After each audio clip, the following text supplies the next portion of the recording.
My name is Nick West, and I'm the Chief Medical Officer at Abbott Vascular. It's my great pleasure to open this session and welcome you on behalf of EuroPCR and Abbott to this symposium on improving personalised vascular care using novel technologies. Whilst precision medicine and personalised care have become buzz phrases in recent years, unlike in the field of oncology, cardiovascular medicine has yet to fully embrace the novel digital tools available to make these a reality. Defining personalised strategies for patients is something we are truly passionate about at Abbott, and we believe it's critical to the appropriate deployment of life-changing technologies and therapies. The ability to leverage such novel digital technologies and techniques in order to drive tangible changes in outcomes and quality of life for patients is a tantalizing prospect, and it's one that all stakeholders in the healthcare ecosystem should be interested in striving to achieve together. And this includes patients, physicians, administrators, hospital systems, and of course, the medtech industry. Over the next 45 minutes, we will hear from experts in the field who will share their knowledge and experience to enable you to learn more about personalized healthcare, to understand its value, and to see some practical examples of how this can be incorporated and achieved in your practice. To kick us off, I would like to hand on to someone who needs no introduction whatsoever to the audience, the chairman of PCR, Professor William Wijns, who will tell us why personalized healthcare is so important. Welcome to this program on personalized vascular care. At PCR Board, we would like to draw the attention of the entire community to the growing importance of this topic, and we're very thankful to Abbott for preparing this session. Personalized vascular care is so important because it is the road to optimal outcomes by implementation of a patient-centered continuum of care prior, during, and after the intervention. These are my conflicts.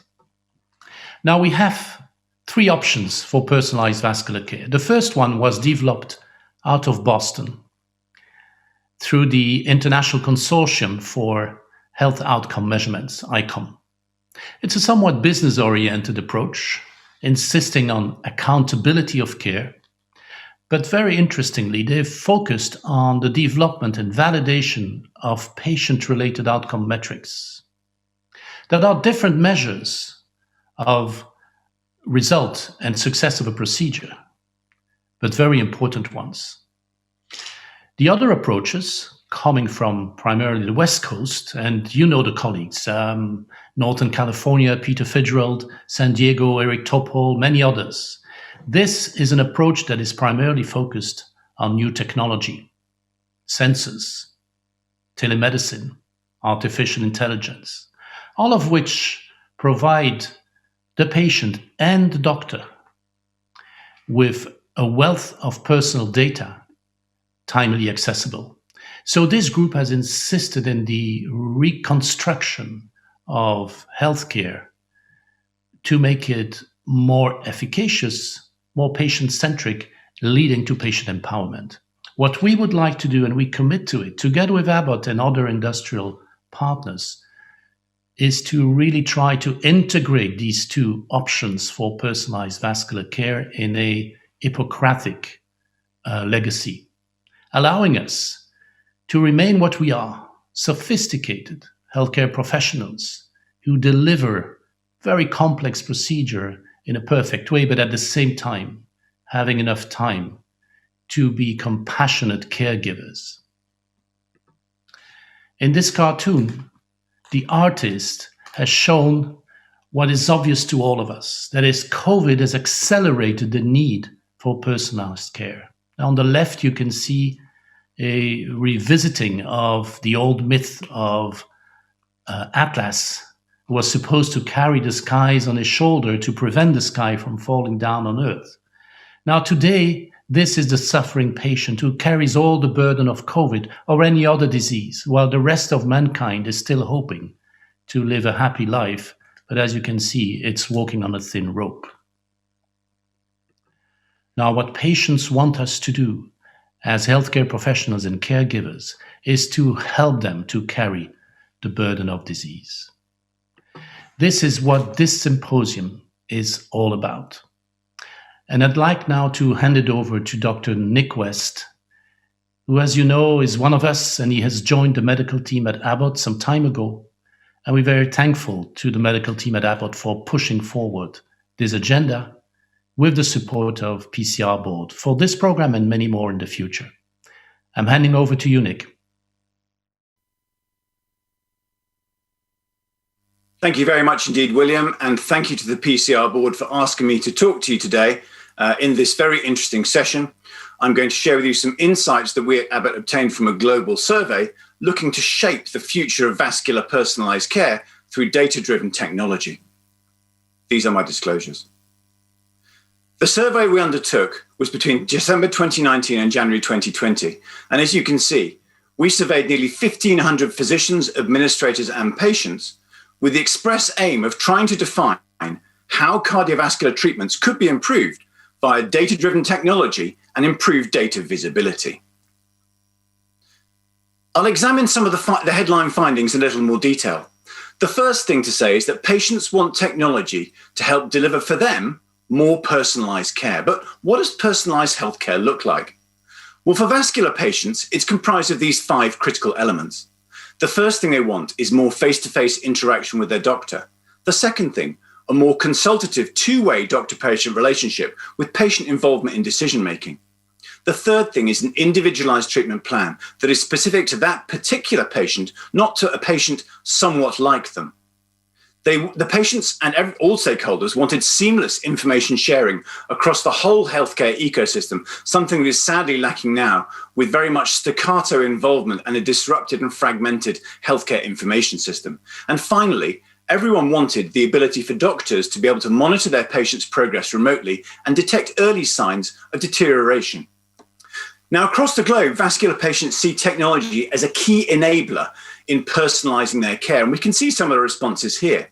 You can see at the bottom in particular, patients wanted the ability to weigh their options and express a preference about treatment. And you can see some of the other findings here that many of them also mentioned. And whilst physicians and administrators can understand these and agree with many of them, there are barriers. Principally, physicians and administrators admit there is a scarcity of time to spend with each patient. And many of them also agree that there is a lack of insight into aftercare, possibly driven by tools and scarce resources, so lack of tools and scarce resources, as well as lack of appropriate post-care facilities to monitor rehabilitation and recovery. The second finding is that providers, such as doctors, live very much in a data world, and we need better ways to harness the data and use it appropriately. Of course, patients live in a very different world. They live in an experiential world. And whilst we have a variety of data sources at our disposal, traditional sources including patient history, blood tests, imaging technologies, there are now a wide variety of non-traditional data sources, such as streaming devices, smart devices such as telephones and watches, even cars, refrigerators, televisions, that can all provide data sources that may add into the entire patient follow-up experience. However, whilst many patients, you can see more than 90%, strongly agreed that anonymous data collection and sharing would be important both for future generations and that they could benefit from other patients' data, there is a significant minority that still do not want to share their data. And this dichotomy is a very important barrier that we must seek to overcome holistically.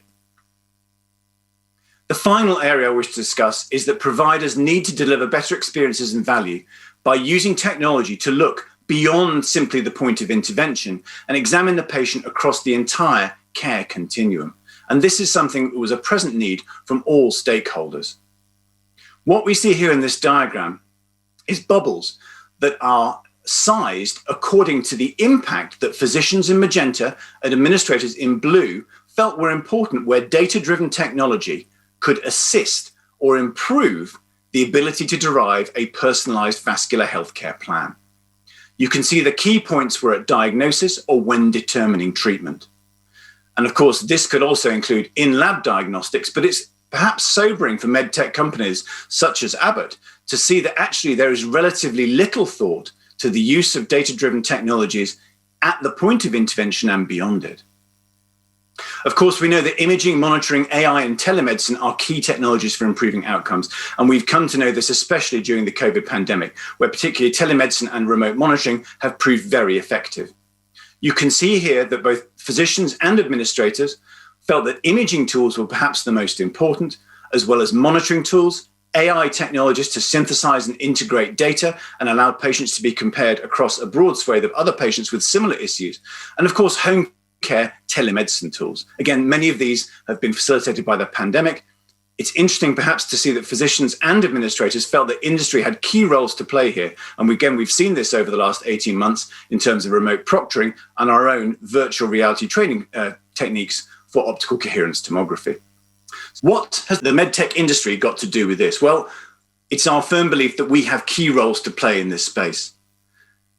None of these findings perhaps come as a huge surprise, although the fact that all stakeholders are aligned in many of their perceived needs should be a call to action. There appears to be little doubt that technology can bring doctors closer to each other and to their patients by providing the right technological assistance when and where needed.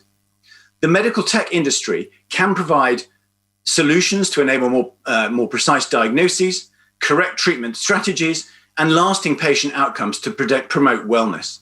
Imagine the possibilities that could be unlocked through improved data insights across the whole patient care journey. Data-driven decision-making has the potential to enable providers to consider and treat the patient more effectively from diagnosis to treatment and beyond, to enable patients to get better outcomes and live better lives. The medtech industry must strive to help physicians and administrators shape better, more personalized patient experiences, to improve efficiencies and cost, and maintain a high level of care while building a true care continuum for patients, rather than a series of unlinked episodes or interventions. Thank you very much indeed for your attention. If you have found this talk interesting and would like to look at the product agnostic white paper titled Personalised Vascular Care Through Technological Innovation, it can be accessed at cardiovascular.abbott/beyondintervention. Thanks very much indeed. I'm now joined by my friend and colleague, Professor James Spratt from St George's in London. Good afternoon to you, James. And any thoughts on what you've just heard from William and myself about personalised vascular? Yeah, it's a fascinating area, Nick. Enjoyed your oversight. I think what's clear is that when things are moving so quickly, it's really important to have some sort of oversight and to goal oriented. Otherwise, you can be sort of overtaken and bedazzled by the technology. So my question to you is that up to now, we've had a sort of implicit contract in terms of data exchange. We exchange our data, in return we get certain benefits. For example, this is a ring which tracks my sleep, and that helps me change my behavior, and therefore I retain my youthful good looks. But I would suggest to you that within a healthcare environment, perhaps we need a more explicit contract in terms of what data translates to. Any thoughts on that? Yeah, this is a very tricky area, the whole data privacy and the level of trust that there needs to be between the different stakeholders. And I think today that whilst there is no doubt patients see the benefits in sharing data, there is a major trust hurdle that needs to be overcome in order to make everyone comfortable that their data is not going to be sold on to another source or used inappropriately. As you know, one of the tenets of data acquisition and utilization is it's only held for as long as is necessary and used for the purpose required. So I think that, as you say, there will need to be more explicit contracts. And of course, these will need to cross legal and international boundaries in addition. So great point. And I think this is something that will come up a lot in the future as this field evolves. So thanks very much for that. I think that probably the next thing to do now is move on straight to the next talk. And we're very grateful to be joined by Dr. Angela Maas from Radboud's Medical Center, who is going to share with us some data about how INOCA can benefit from a dedicated care pathway using some of the latest and novel technologies. Thank you for joining this meeting. I'd like to discuss with you a dedicated pathway for follow-up of INOCA patients as we do it in our clinic. I have no conflicts of interest to declare. We have to bear in mind that patients, even when they are diagnosed and under medication, that they still have ongoing symptoms. These symptoms are present at rest, during exercise, and they fluctuate often over time. They may have good weeks, they may have periods with more severe symptoms, and there's a variable effect of short-acting nitrates. They often feel extremely tired and also loss of energy. Stress may aggravate symptoms, and many of these patients have concentration disturbances and problems at home and at work. And also to be able or not to be able to work, it's very important to have a clear diagnosis as established by invasive testing with the guide wire and Coroventis software. So we need a clear endotype of the INOCA the patient has, because it may be different for different endotypes, which kind of medication you want to give. I like to discuss with you a young patient that we know for several years. She's 42 years. She had 2 hypertensive pregnancy and premature hypertension onwards, a lot of cardiovascular disease in her family, a negative calcium score a few years ago. And here you can see her acetylcholine test. She had symptoms at 100 microgram of acetylcholine, ECG changes, and also changes on the epicardial diameter of the LID. So we consider this to be a positive test. And we like to share with you how she is doing after this testing in the years afterwards. Please. Ik praat hier met Linda, 42 jaar, gediagnosticeerd met coronaire vasculaire dysfunctie. Waar liep je vooral tegenaan?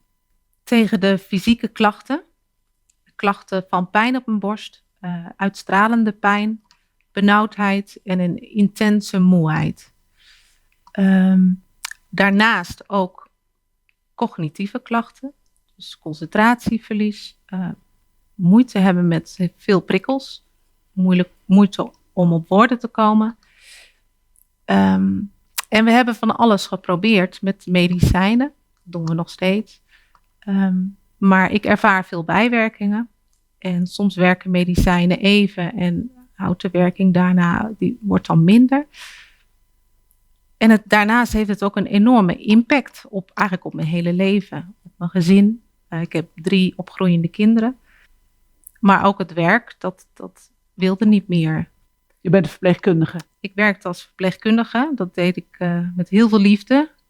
En ik heb van alles geprobeerd. Dat lukte niet om daarin terug te komen. En uiteindelijk ben ik arbeidsongeschikt geworden. En dat vond ik heel erg moeilijk. Marielle, jij bent een ervaren nurse practitioner. Herken je nou de klachten die Linda vertelt? Absoluut, ja. Zeker dat het een enorme impact heeft op het dagelijks leven. En wat je ook in het begin vaak hoort, is toch ook wel heel veel angst die erbij zit. Wat moet ik met deze aandoening? Wat moet ik doen als ik klachten heb? De onzekerheid daaromheen, daarmee te leren leven, is echt goede begeleiding erg belangrijk bij. Ja. Merk je ook dat het helpt als er een duidelijke diagnose is? Want vaak hebben ze rondgezworven met onbegrepen klachten. Ja, om te weten waar je aan toe bent is heel belangrijk, omdat je daarna ook verder kunt met verwerken. Je weet waar je aan toe bent, wat er gebeurt. En dan kun je zeggen van oké, helaas is hier geen oplossing voor. Maar dan kun je er wel richting aan geven. En anders blijven mensen zoeken en onzeker, wat is dit nou wat ik heb? En zie je ook dat de klachten wisselen in de tijd? Ja, dat kan van uren verschillen tot dagen, weken, goede periodes en slechte periodes. En dan is altijd de vraag, moet je dan gelijk sleutelen aan de medicatie? Moet je het nog even aanzien? Is sleutelen de goede oplossing? Wat zijn de bijwerkingen? Dus je bent natuurlijk nu ervaringsdeskundige. Wat zou je aan professionals willen meegeven wat belangrijk is in de begeleiding van mensen zoals jij? Wat heel belangrijk is dat de patiënt het niet alleen kan. Ook niet alleen met de cardioloog. Omdat ik op allerlei aspecten problemen heb ervaren. ik ga snel over grenzen. Dus ik heb heel veel hulp gehad bij het zoeken van balans tussen activiteit en rust. Maar ook het accepteren dat mijn leven totaal op de kop is gezet door deze aandoening. Daar heb ik hulp bij gehad. Van Marielle, van de medisch psycholoog. En zonder die hulp stond ik niet waar ik nu sta. Dus dat is heel belangrijk voor mij geweest. Oké. En Marielle, wat vind jij belangrijk om mee te geven? Ik denk dat het heel belangrijk is dat de patiënt zich gehoord en erkend voelt. Dat ze vertrouwen hebben in de hulpverlener. Maar vooral ook dat deze aandoening niet alleen door een medisch specialist of meerdere dokters verholpen kan worden. Maar dat multidisciplinair echt verschillende soorten zorgprofessionals zijn. Ik maak veel gebruik van de ergotherapeut om met vermoeidheid om te leren kunnen gaan. Fysiotherapeut, maar ook de psycholoog, medisch psycholoog, wordt vaak benut in de hulp ter verwerking van deze aandoening. So this discussion clearly showed that a multidisciplinary team is important in the follow-up of these patients because they will have symptoms over time. They will have difficulties in coping with stress and also coping with their work and their family. So the different endotypes are important for different treatment options. We won't go into detail for that. But here you can see the schedule that we have. So the cardiologist and the nurse practitioner both start with the patients, but then often the nurse practitioner is available by telephone or by mail to help the patients with questions, with issues at work, etc. But also the occupational therapist is important. The psychologist is important. And you can see, depending on how the patient is doing, that we change the frequency of outpatient visits over time. And it works quite well. In about 80% of patients, we get a clear reduction of their symptoms within the first year of treatment. And we're now starting to use e-health applications. This is a project with wearables and an app on the smartphone. And the app has a stress-reducing program that works by using biofeedback and artificial intelligence.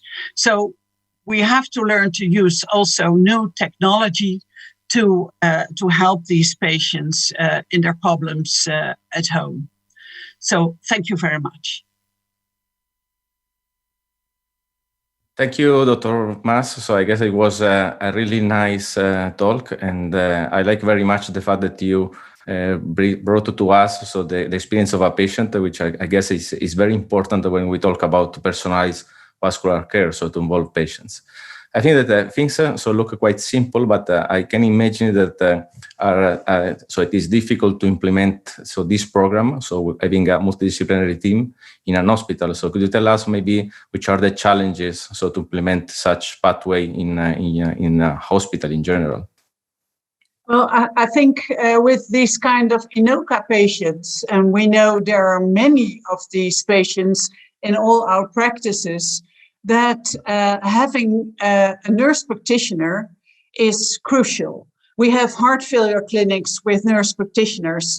We have rhythm clinics, pacemaker technology, but also for this kind of patients, because there's so many questions, to educate a nurse practitioner is crucial, because they will take away a lot of work from the cardiologist, and also for the patients. They feel comfortable when there is someone they can call and ask questions to. Yes, that is very, very important. Because involved patients, I guess, is also the key of this session. So I'm sorry because we are a little bit late. So I will go actually with the next talk. So thank you very much.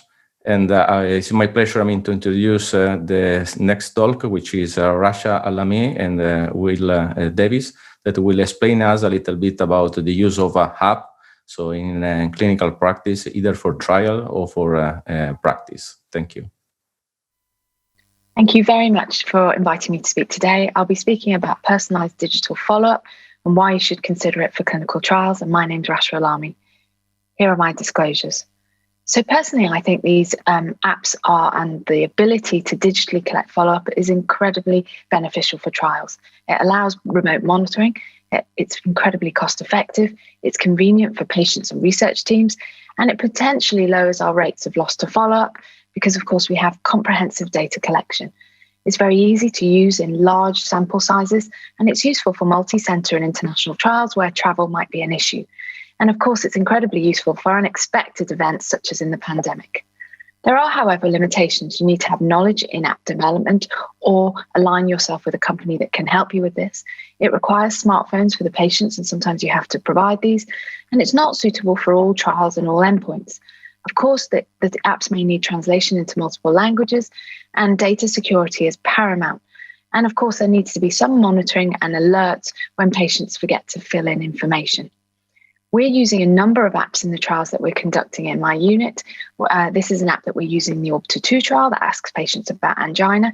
In the Orbiter Cosmic trial, we've used much the same platform, but amended it based on the trial and the data we want to collect. And again, in the Orbiter Star trial, you can see here the back end and what we collect from those patients in terms of long-term data. So most importantly, the patients need to be able to ask questions, and they need to be able to access us via a helpline, and you can see some of that data that appears on their mobile phone. And finally, I'll end this presentation with a testimonial from one of our patients that's led by one of our fellows, Chris Rajkumar, and we can hear what he feels about completing the app every day. Hi, I'm Chris Rajkumar. I'm a clinical research fellow at Imperial College London. And it's a pleasure to have John here with us, who's one of our patients on the Orbiter Star study at the moment. He's been using the app for a good couple of months now. So thank you very much, John, for helping us out with this today. John, could I just start by asking you, just tell us about the app. How have you been finding it? Yes, good afternoon, Chris. I find the app is actually very, very clear and easy to use. It's simply a matter of clicking on it and it comes up with the questions. The questions are agreed between me and Chris right at the very beginning. I know what the questions are going to be. I know what my answers are going to be. Dead easy to use. Fantastic. And just tell us about those questions that it does ask you. Okay. The symptoms that I had right from the very beginning were like a burning sensation in the upper chest and throat. So the consultant, Chris, asked me to basically answer a question once a day, whether on a daily basis I had suffered a burning sensation in my upper chest and throat. That's a very easy question to answer. I started off having those burning sensations, and I made a score of 0 to 10. I entered that in. Recently, since my procedure, I now don't get any pain. So I get two options. If I answer yes, then plainly that indicates that I have had pain, and I put a score down. If I answer no, then that's it. Then I'm not asked any further questions on that particular day. At the end of the week, and I think it's a Saturday, I'm asked specifically two questions that we agreed between us right at the very beginning. And that was, Chris asked me for two activities that I do on a regular basis. I go for a fast walk every morning, and I go bird watching every morning, most mornings. So the other question that it asks that one time a week is exactly the same question, but specifically to those two activities. Do I get a burning sensation in my upper chest and throat when I'm on my fast walk? Once again, yes or no. Do I get a burning sensation when I go bird watching? Yes or no. And I can only reiterate what I said before. If I answer yes, it would indicate that I have to do a score. If I answer no, that's the end of it. Answers are finished with, and nothing else is required of me. It's an easy app to use. Fantastic. Thanks so much for that, John. And I guess my last question is just, how are you building the app into your daily life? How do you organize yourself with the app? Well, I suppose I'm the sort of person who has to be certain in his mind that he's going to do something on a daily basis. I know that until you ask me to stop, I've got to do this on every occasion. Whenever I get up in the morning, I generally head for the coffee because I like my coffee. And while that's brewing, I go to my phone, click on the app, answer the questions, and it's done for the day. Fantastic. Thanks so much for that, John. That's a really great insight, and we'll end it there. Thank you very much for the opportunity to speak today. Right, thank you very much for the invitation. My name is Will Davies, and I'm a consultant interventional cardiologist at the Royal Papworth Hospital in the UK. And I'm going to be talking about the personalised digital patient follow-up. I have no conflicts of interest to declare. So I'd like to tell you about some digital patient follow-up that we did as a pilot study here at Royal Papworth with the EuroPCR software company, sponsored by Abbott Vascular. The project happened in the cardiac rehabilitation service that we have here, where we see about 400 to 500 patients a year, so a busy rehab service. We invented a cardiac digital platform which was configured especially for those patients who are post-percutaneous coronary intervention. It was a tracker that allowed them to put in their baseline demographics and functional status, and then we were able to monitor them throughout their cardiac rehab experience for 12 weeks with heart rate data captured on personable wearable devices, and also had integrated structured exercise classes that they were able to follow on their phone. So very similar to the face-to-face experience, but all on a digital platform. The EuroPCR app was a very visual app, and as you can see from the left, there were sliders to enable them to record 10 of their different symptoms, and we could customize these for each patient. If you were feeling particularly low in mood, as you can see from the left, you'd have a slider that was down towards the bottom, and as you slide your finger up, you can improve your mood. We had 10 different symptom trackers that we could use, and we selected the same ones for most patients throughout the cardiac rehab experience. We were very keen to capture all of the data that was required for our national audit database as well, so that we didn't have to duplicate any of the data collection. One of the advantages of this system was that we had constant feedback onto a clinician dashboard that we could monitor real time to see if patients were firstly struggling with the app or secondly struggling with their symptoms.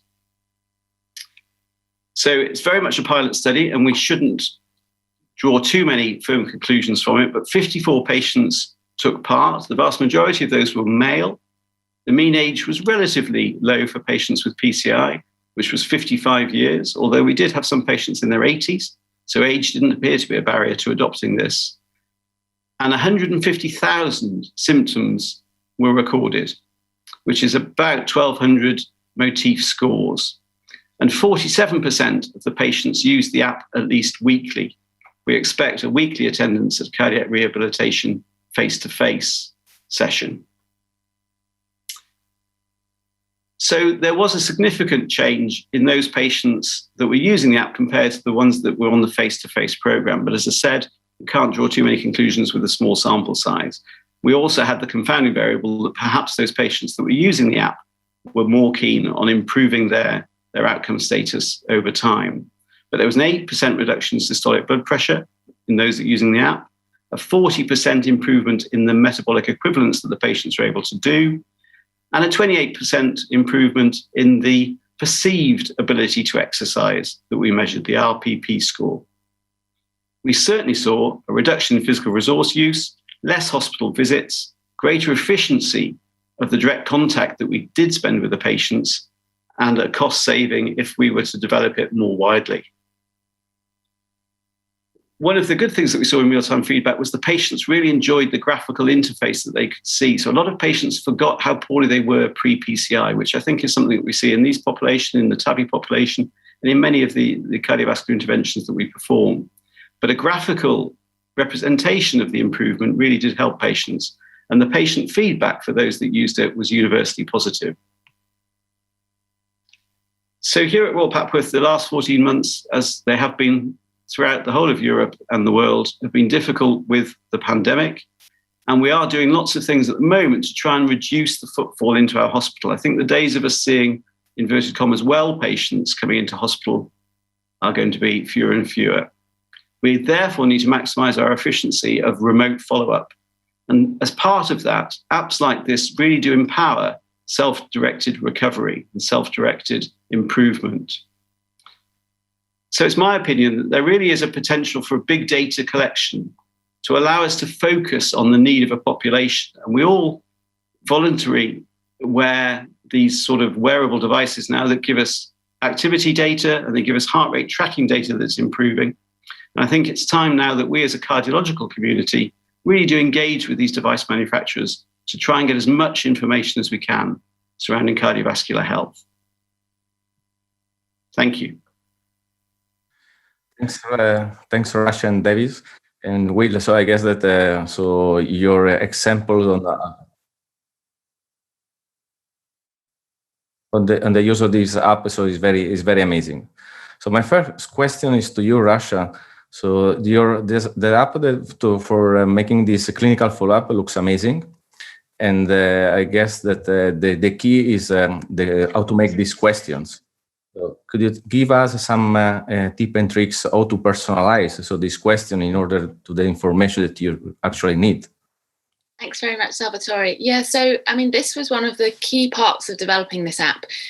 We developed it in conjunction with a patient focus group, and they were patients that had been in previous trials, such as Orbiter, and they talked to us about some of the issues they had with the questionnaires that we predominantly use in trials, such as the Seattle Angina questionnaire. And their main issue was that if their symptoms didn't always fit into the kind of questions that were being asked by the questionnaire, and also there was always a problem with recall issues. They wouldn't necessarily remember what had happened over the last 4 weeks. So what we did with our patient group was come up with a pre-selected list of 14 for Orbiter 2 potential selections that they could have in terms of symptoms that we thought were likely to be cardiac. And then there is an other. And obviously we're quite keen not to recruit patients with atypical symptoms, but it was quite important to try and personalize it so that each day they would answer the question on angina or symptoms, but on their frequently asked questions page, if they clicked on it, they could find out what those symptoms pertain to. So they could go on that page and it would say, my description of my angina is, and that would remind them what that symptom was. And I think hopefully that means we'll have more granularity of data. Yes, Rasha, I think that this is the future for sure, because also it allows us also to save time and to have some cost-effective things in our practice. So next question that I have is for James, because I know that E.M is using this app, so maybe he can give us his personal perspective of what he see when he uses this app.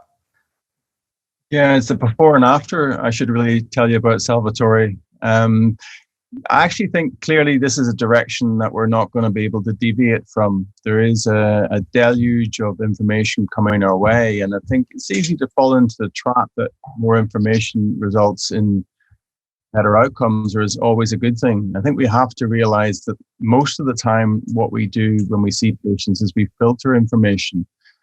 So, sometimes having a lot of data doesn't always help the situation. So I think aligned with Rasha's comments on the questions, I think we need to be very careful what questions we ask.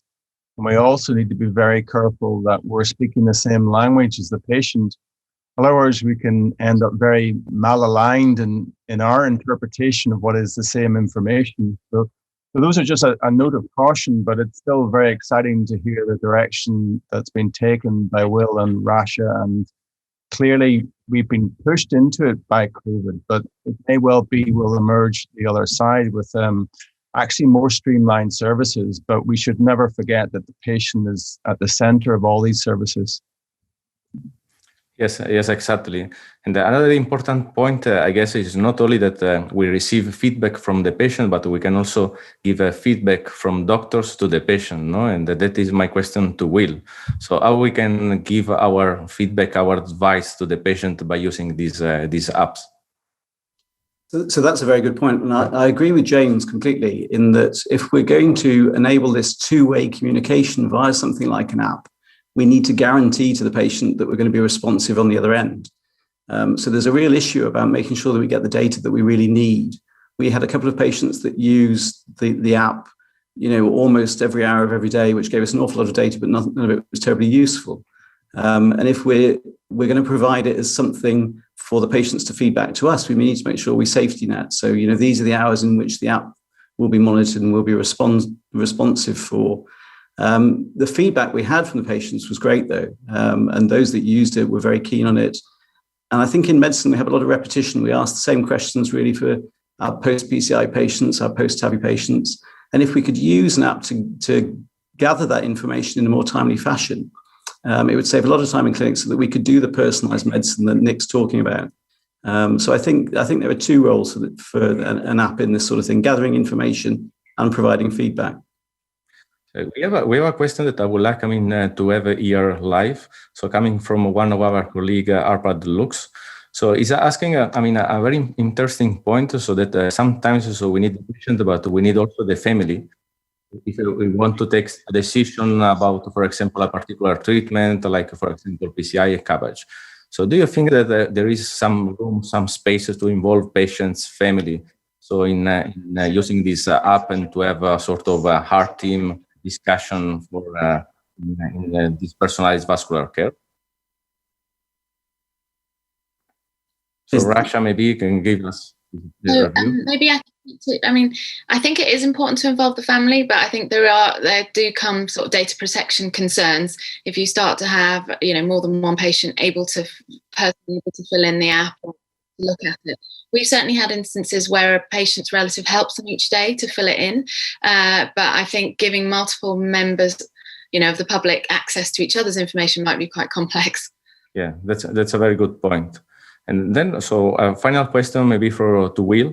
So it's coming from Manish Narang. So that your talk. So you discussed that we have to deal with companies who produce a steerable device, etc. That is a very important point. And our colleague is asking. So in developing healthcare systems, so which will be, to your opinion, the role of a physician? So in assisting to provide optimal personalized medicine. So what do we have to do actually in practice? So we struggle at the moment, don't we, to put 24-hour tapes, 48-hour tapes, 7-day event recorders on patients who are already wearing devices that could potentially give us that sort of information.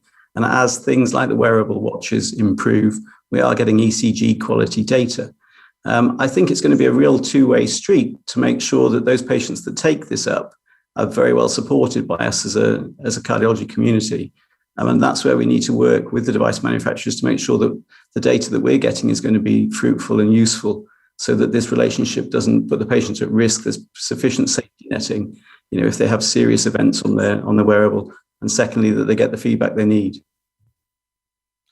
Okay, so thank you. So I guess it is time to conclude this interesting session. Unfortunately, so we don't have infinite time to discuss and to see all these interesting application. So I guess that we can resume the main message into the three different points. So the first thing is that it exists the desire of the patient to receive a personalized care, and also there is a desire of the physician to provide this personalized care. And this is very important because we can implement a patient-centered continuum of care. So we have seen before, during, and after the intervention. So, and I like, from Dr. Maas, the example of the dedicated pathway for follow-up of INOCA patients, that in this case, personalized vascular care should be focused not only in the cardiological part, but also in educating patients to cope with the stress. So that is very important. And then, we came to the apps. So we have seen example from Russia, so how apps may be used for making clinical follow-up of a clinical trial. And this may reduce loss to follow-up for our patient. And they can also save some time for clinical staff, so for making other duties. And these apps are not important for the doctors, but also are important for patients. So for empowering the patients in a self-directed, I would say, recovery post-PCI, I show by Will Davies. And this may end improving lifestyle of the patients and provide indeed a personalized vascular care, which was actually the aim of this session. So having said that, I would like to thank all the speakers and the discussants for this session. And also, I would like also to thank Abbott for drawing the attention of the whole PCR community to this interesting topic, which I guess so we will see more and more in the future. And I would like also to thank all the attendees to this session. So thank you very much, and enjoy the rest of the EuroPCR Congress 2021. Thank you.